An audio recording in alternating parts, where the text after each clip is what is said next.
mga tools at lumang baterya. Pangarap na pilit abot, dalawang kotse sa tabi ko, isa safe, isa mapangis. Mag-ipon muna ng puntos bago sumugal sa village.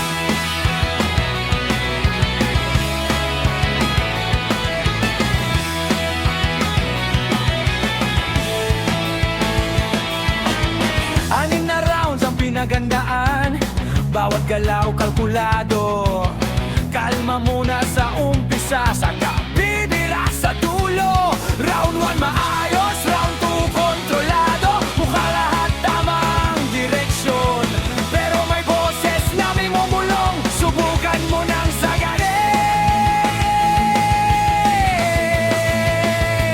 High risk, no reward, mas lalo kong binilisan.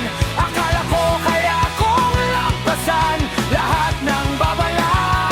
High risk, no reward, ngayon tawanan na lang. Kasama mga tropa sa pagkain, imbes na final. Siguro nga ang buhay hindi lang tungkol sa panalo, minsan mas marami kang matututunan sa pagkatalo.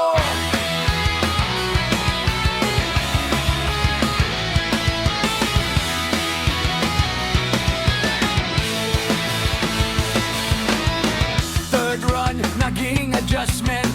Fourth run, isa na namang mali. Fifth run, puro paghabol sa setup na ayaw sumunod. Yung ace car na para sana sa pinakamabilis na takbo, unti-unting naging dahilan ng kaba at pagkalito. Maingay ang racetrack at umilaw mga timer.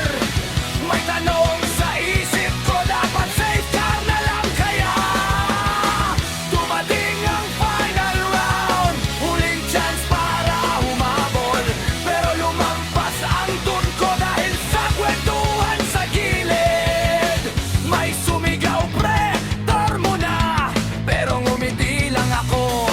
Kung di sapat ang 8 puntos, hindi kakain na lang kayo.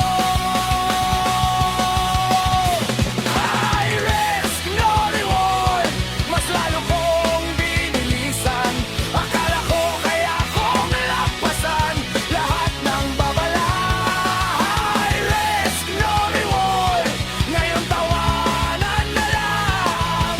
Kasama mga tropa sa pagkain, imbes na final. Siguro ang buhay hindi lang tungkol sa panalo, minsan mas marami kang matututunan sa pagkatalo.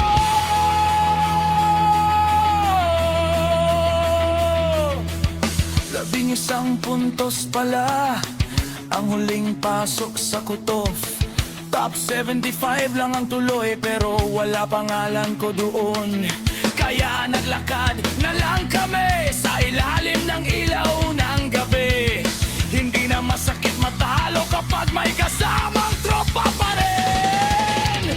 Japanese fast food sa mesa at kwentuhang walang drama.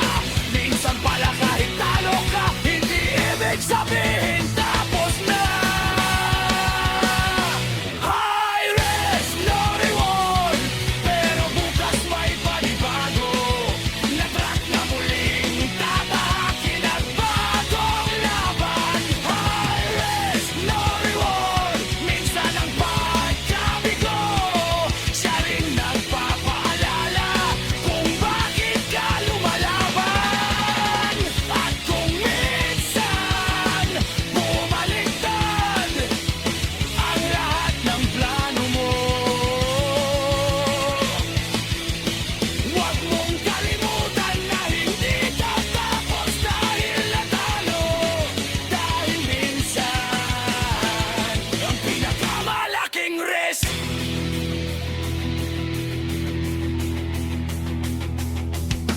ay ang kalimutan yung plano mo sa simula. walang trophy ride.